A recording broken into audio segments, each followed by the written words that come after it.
high school students in powerful learning experiences? If it was, what did that say about our project? And about our field? These were not the questions that had brought us to Inspire.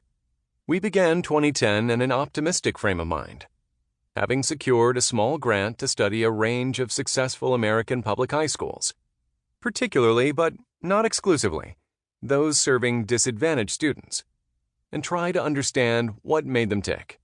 In an era when standardized testing reigned supreme, we wished to question the logic that labeled good schools as those whose students did well on tests, and instead study places that were not merely achieving academic minimums, but helping students to flourish, to think critically, to become engaged in their learning, and, in a variety of ways, to prepare for the demands of 21st century life.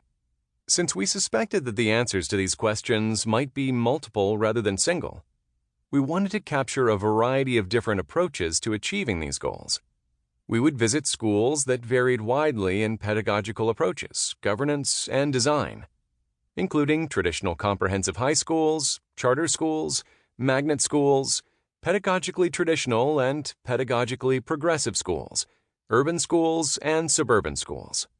Our plan called for us to immerse ourselves in these places using ethnographic methods, observing classes, talking with teachers and students, examining artifacts, to try to understand the varied approaches to bringing public high schools into the modern age.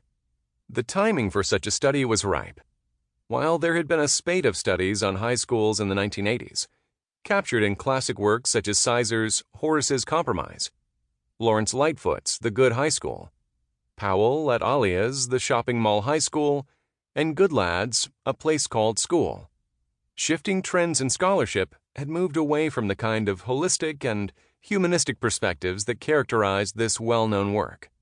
In addition, the creation of charter schools in the early 1990s, along with the small school movement in the late 1990s and early 2000s, meant that there was now a much greater range of institutions to study.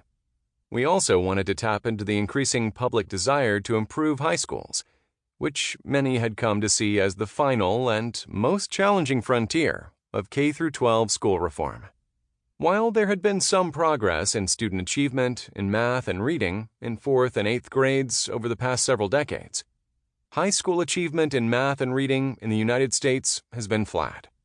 The International PISA test, which asks high school students not only to recall information, but also to apply knowledge and problem solve, consistently places the United States at the midpoint or lower of international rankings.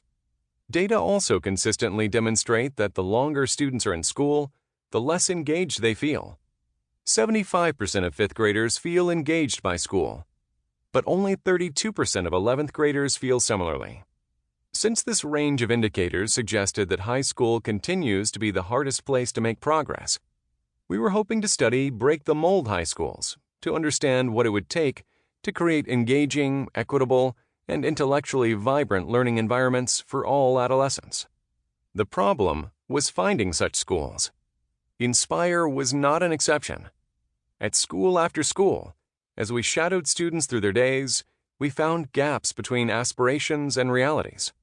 Most classrooms were spaces to sit passively and listen. Most academic work instructed students to recall or minimally apply what they had been told. When we asked students the purpose of what they were doing, the most common responses were, "I don't know, it's in the textbook," and "maybe it'll help me in college."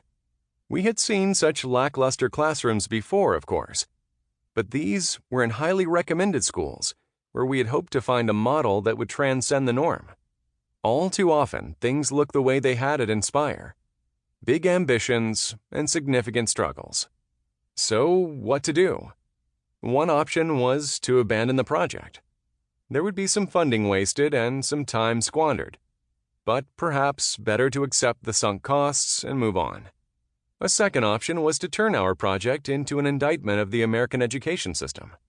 In the tradition of Jonathan Kozol, John Holt, Charles Silberman, and many others, we could write a scathing critique of American schooling, drawing on our observations to show the ways in which even schools that were meant to be innovative were falling far short.